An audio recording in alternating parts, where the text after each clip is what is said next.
Wyoming Territory. Spring of 1873, dawn broke cold and sharp over the plains when Ada Fairchild buried her husband. The wind cut through the cottonwood trees that lined the Snake River, and the wooden cross she hammered into the earth leaned slightly, like even it was tired of standing. Her hands, rough from days on the trail, trembled around the handle of the hammer. Her dress was dark with dust. Her boots were cracked. And behind her, tucked into the canvas-covered wagon, her two children, Kellen and Katie, slept huddled together, unaware that the world had changed again. It was not the first grave Ada had dug, but it was the first that broke her. She did not cry. She had cried enough the day the Kansas farmhouse burned, the day her husband, David, walked away to find work and never came back, and every day since. She kept moving west because there was nothing left behind her but ash and memory. The wagon wheel snapped 2 days later miles from the nearest homestead, with no signs of help in any direction. Ada stared at the broken axle, her hands on her hips, heart pounding like a drum in her chest. She had no choice but to walk. She left Kellen 10 in charge. He nodded solemnly, clutching his father's old rifle. Katie, 7, cried, but Ada kissed her forehead and promised, "I'll be back before the sun goes down." Do not open the door for anyone you do not know. The plains were wide open, yellow and endless. She walked until her feet blistered, until her lips cracked, until the sun rose high and her legs nearly gave out. That was when she saw the horse. He rode alone, a speck against the flat earth, coming from the west. The closer he came, the taller he seemed. The horse was a strong dapple gray with a white blaze. The rider was broad-shouldered, straight-backed, with a rifle across his saddle and a battered hat low over his eyes. Ada did not run. She stood her ground as the cowboy slowed his horse, reining in beside her. "You all right, ma'am?" His voice was low and calm, touched by a southern drawl. "No," she said plainly. "My wagon's broken. My children are alone. I need help." He studied her a moment. His eyes were a deep, steady brown, the kind that held a silence too old for his 30-some years. He looked her over, not in the way men sometimes did, but like he was checking for wounds. Then he nodded once. "Where?" she pointed. "East, near a dry creek bed." "About 4 miles. He dismounted without another word, tied his horse's reins to his saddle horn, and started walking. "You do not have to, I know," he said, "but I will." They walked in silence until her legs gave out. Without asking, he lifted her onto his horse, then walked alongside it, leading them both. His name, he said later, was Abram McCoy. He had been riding toward Jackson to trade pelts. No family, no fixed place, just a cowboy drifting. When they reached the wagon, Kellen burst out, rifle raised, until Ada called his name. The boy lowered the weapon, eyes wary as he stared at Abram. Abram just tipped his hat. "I will fix that axle," he said, examining the damage with a careful eye. "But I will need wood.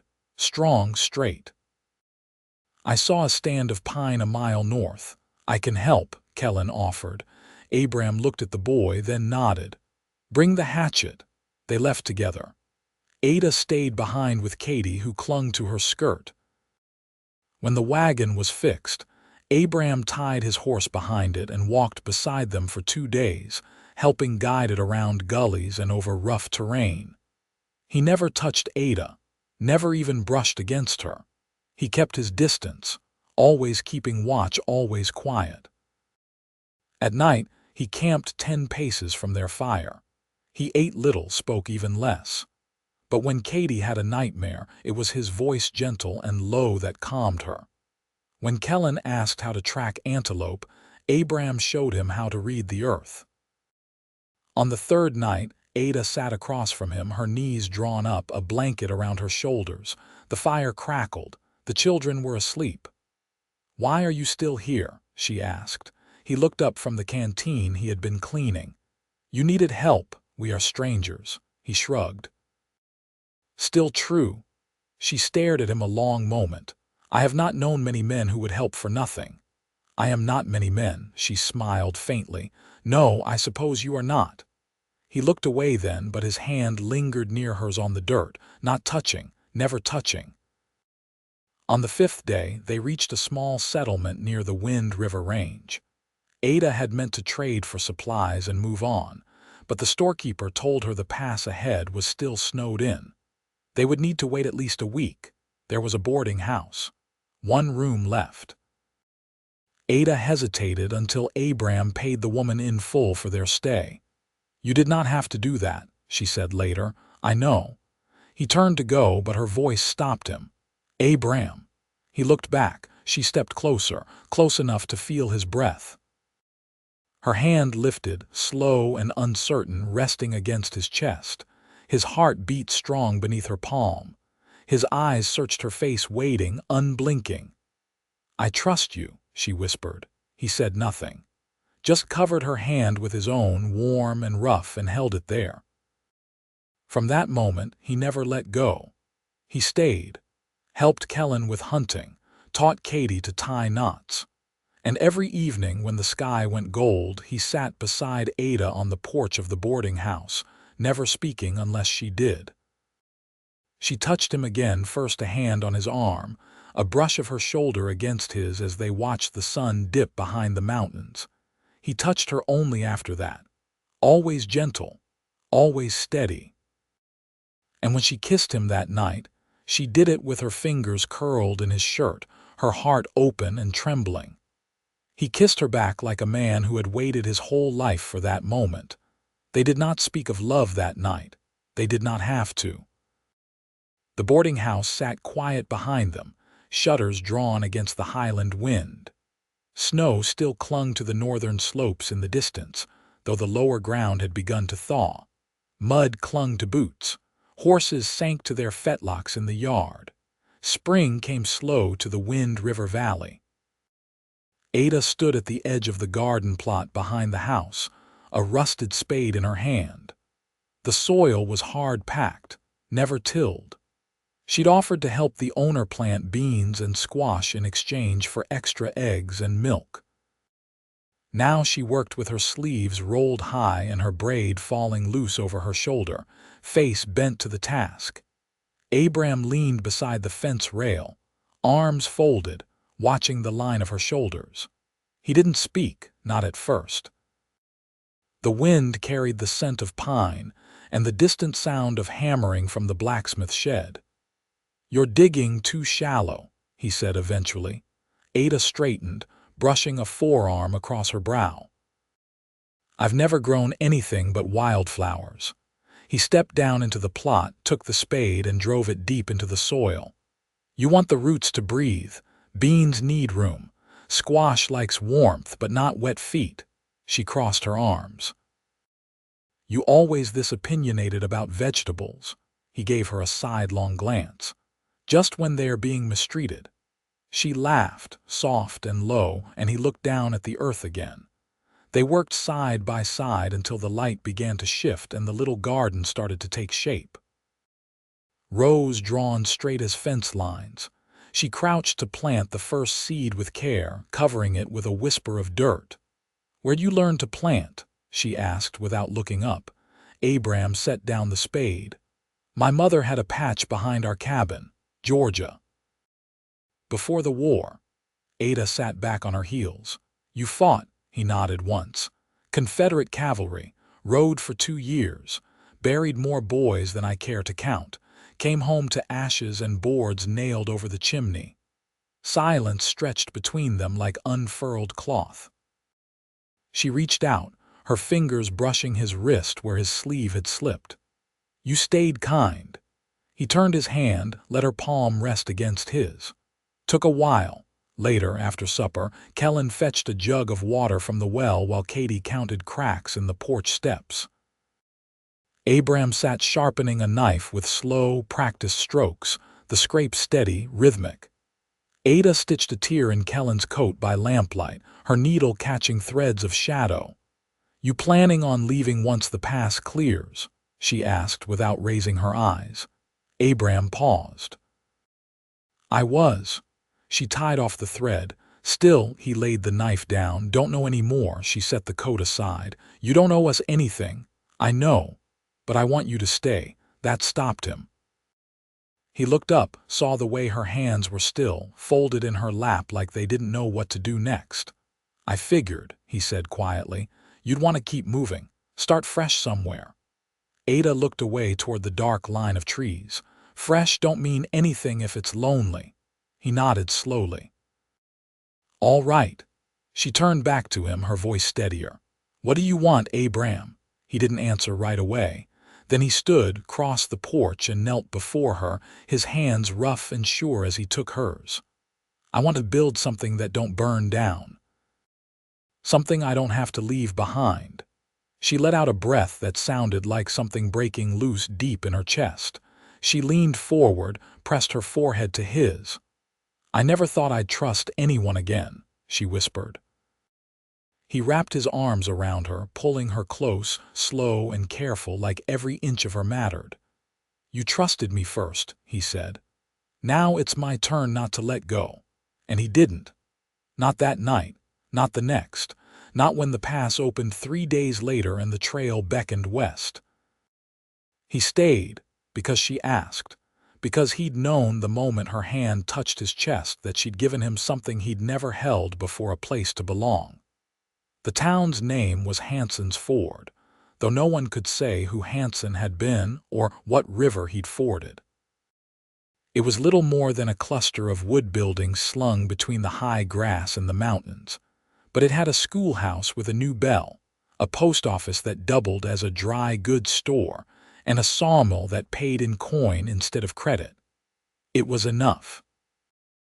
By late April, Ada had taken on washing and mending for a few of the town's older bachelors, and Mrs. Raleigh, who ran the boarding house, asked if she'd consider teaching letters to the younger children come fall.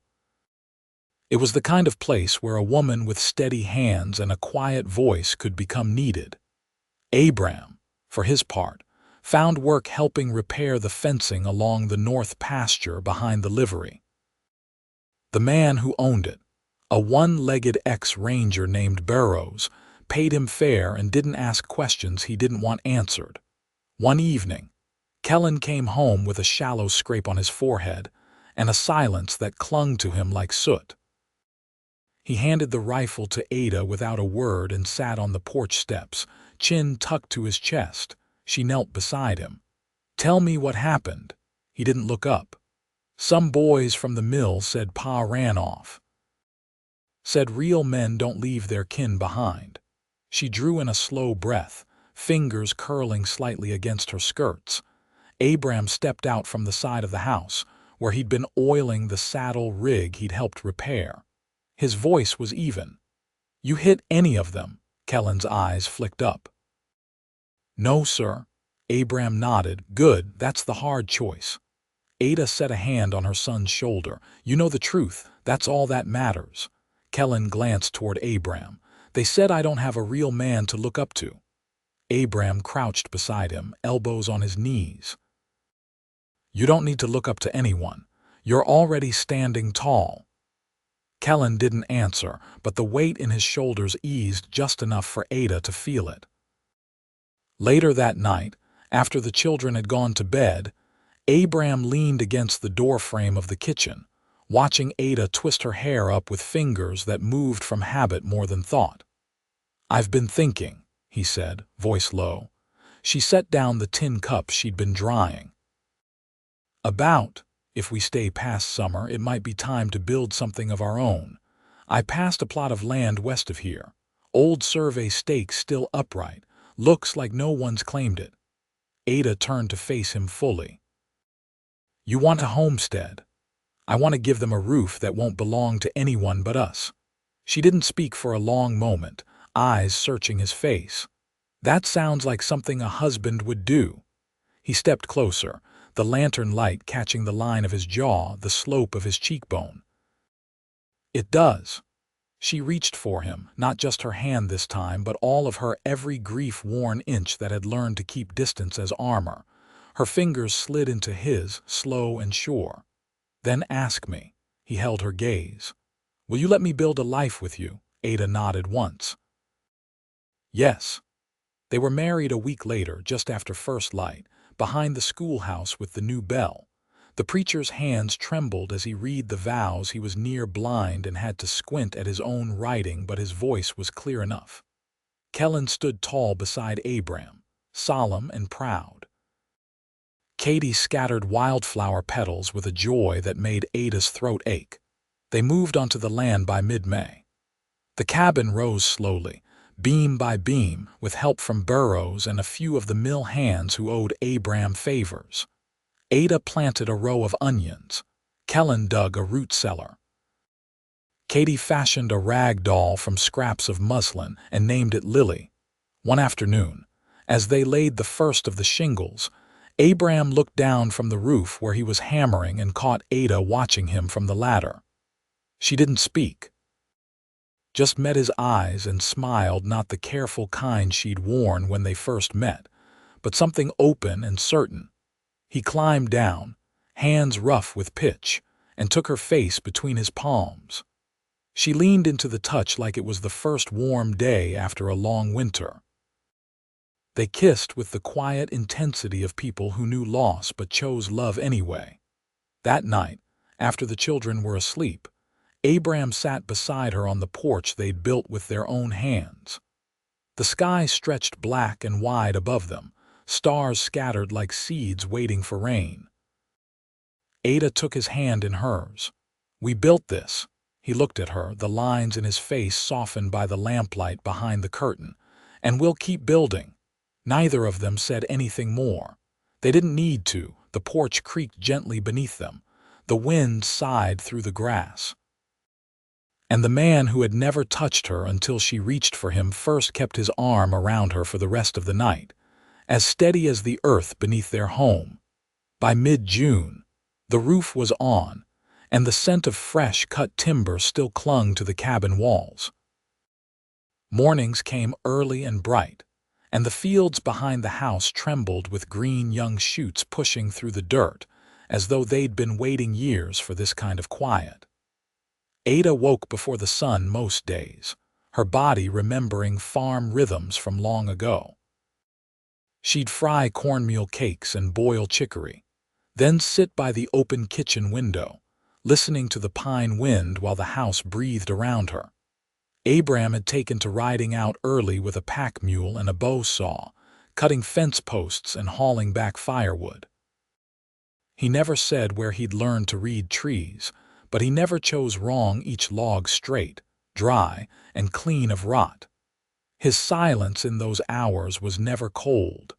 It was the kind that made room for thought. When he returned, his shirt would be damp with sweat, his hands blackened with sap, and he'd rest his jaw against hers for a long moment before unlashing the load. One evening, as twilight stretched slow over the valley, Ada found him sitting at the edge of the creek that cut through the northern edge of their land. His boots were off, toes in the rushing water, hat tipped low. He didn't turn when she approached, only shifted slightly to make space beside him. She settled down, letting the cool air settle over her arms. The water moved fast and clear around a bend, carrying bits of ash leaf and specks of quartz. Across the bank, a pair of herons glided low, silent as smoke. "You ever think about Georgia?" she asked, not looking at him. He nodded once. "Sometimes in dreams, not the place but the weight of it." She picked up a small stone, turned it in her palm. "I don't dream of Kansas anymore." His voice was soft. "That a comfort or a sorrow, a little of both." They sat without speaking, letting the creek say what needed saying. Then she reached into the pocket of her apron and pulled out a folded sheet of paper creased and worn. "I found this in the bottom of David's saddlebag when we unpacked," she said. "It's from a land agent in Helena. He'd sent for a claim." She paused. "He meant to send for us after he got settled." Abram didn't touch the paper. His jaw worked once, slow and firm. "You think he was coming back?" "I think he meant to," she said. but meaning don't always make it so. He looked at her then, and there was something in his eyes, a quiet respect, not for David, but for the way she held the truth without flinching. "I ain't afraid of his memory," Abram said. "I'm not asking you to be," she replied, "but I needed you to know. I don't carry ghosts, Abram. I bury them." He reached for her hand, his thumb brushing the ridge of her knuckles. "Then you and me are both living folk." They walked back to the cabin in silence, their fingers laced like roots under soil. That Sunday, they drove a borrowed cart into town with Katie between them, and Kellen perched in the back beside a crate of eggs. The church was a plain clapboard building with a bell that cracked sharp against the hills. The pews creaked under the weight of working folk, and the preacher's vestments were no more than clean sleeves and a patch at the elbow. But the hymns were strong, and when they bowed their heads, the room held something close to peace. After the service, Abram lingered near the horses while Ada stood under the cottonwood with a woman in a blue bonnet who introduced herself as Mrs. Arliss. She spoke of quilting circles and school boards, and by the end of it, Ada had promised to lend a hand come harvest. On the ride home, Katie leaned against Ada's arm, humming the last notes of a hymn. Kellen dozed with his head against the cart rail, his hair catching the wind. Abram held the reins loose, his eyes on the road but his free hand resting against Ada's knee, light, steady, unspoken in its promise. That night, she stitched a hem by the hearth while Abram trimmed a branch for the tool handle he was shaping. The fire popped gently behind them, and outside the frogs had begun to sing. "Do you miss drifting?" she asked. He looked up from his work. "No, not even the empty sky," he smiled faintly. "I still have sky, just not empty anymore." She set down the fabric and crossed the room, sitting beside him on the floor. Her hand found the space between his shoulder blades, her thumb moving slow and deliberate over the place where the muscles knotted from years of riding. "I didn't know if I'd ever feel safe again," she said. "You are," he answered without hesitation. "And so are they." She leaned into him, her forehead resting against his collarbone. "I don't need the whole world," she whispered. "Just this piece." He wrapped an arm around her, pulling her close, and for a long time neither of them moved. Outside, the wind shifted through the grass. Inside, the warmth held. And the man who'd once ridden alone through unbroken country now sat with his back to the wall of a home he'd helped raise, with the woman who'd chosen him not out of need, but out of knowing. By late July, the walls had settled and the last of the plaster dried pale and firm in the corners of the cabin. The garden had taken to its rows, beans curling up their stakes and squash spreading wide across the soil. The rhythms of the land had taken root in them all. Katie walked barefoot more often than not now, her feet toughened from the yard's packed clay.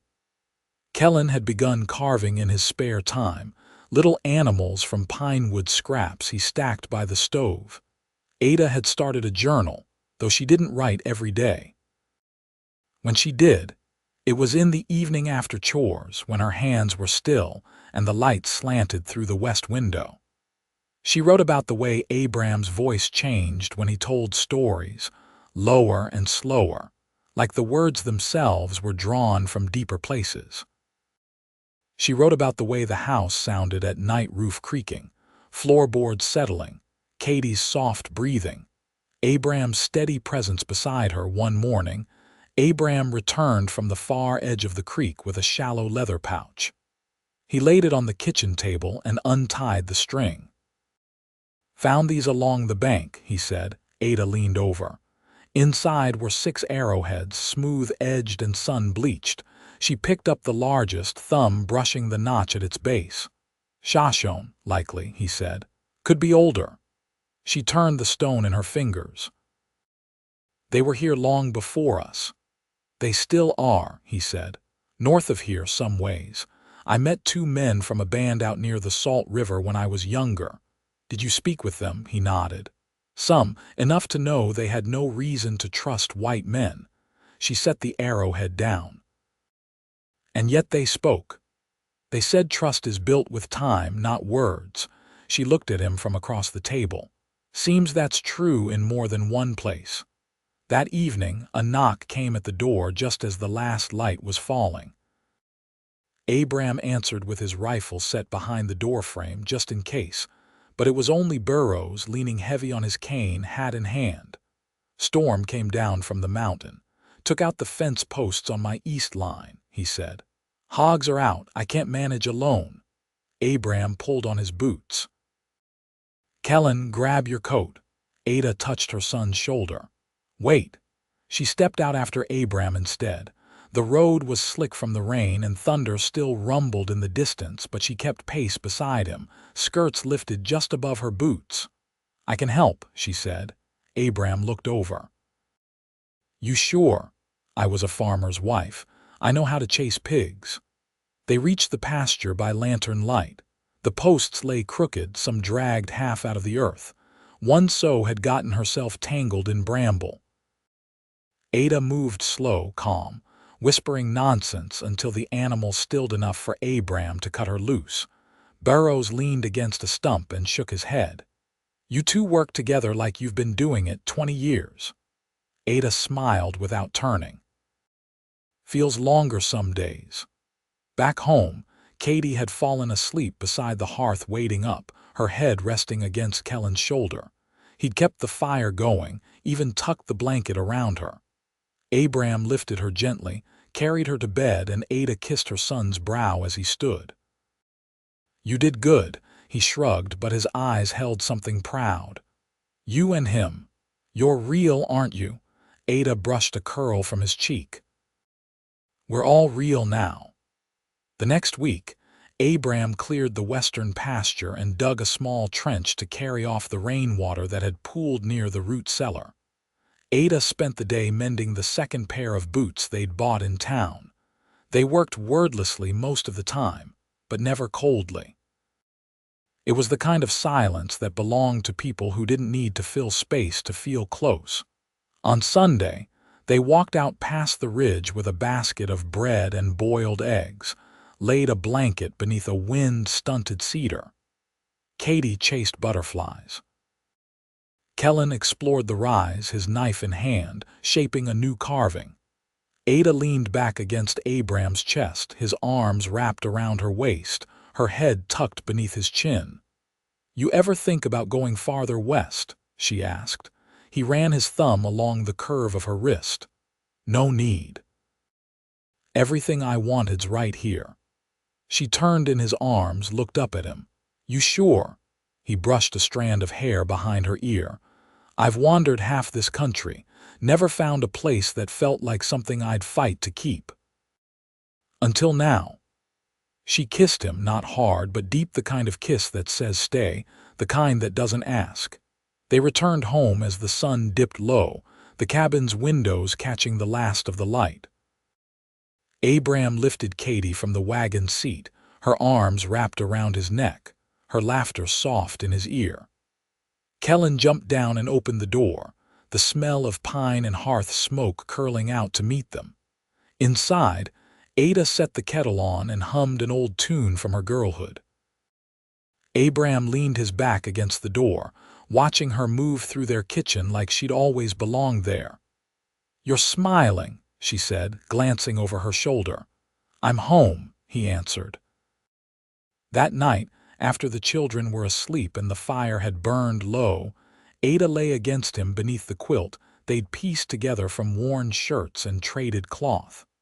Her fingers traced the line of his collarbone, the slow rise and fall of his chest beneath hers. I love you, she said. It was the first time either of them had said it. His hand curled around the back of her neck, gentle. I know.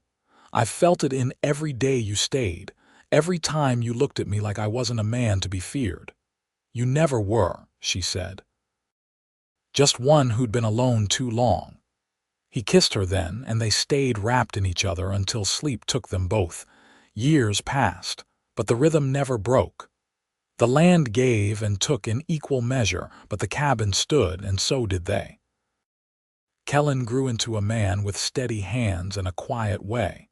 Katie loved books and horses, and she rode like the wind by the time she was 16.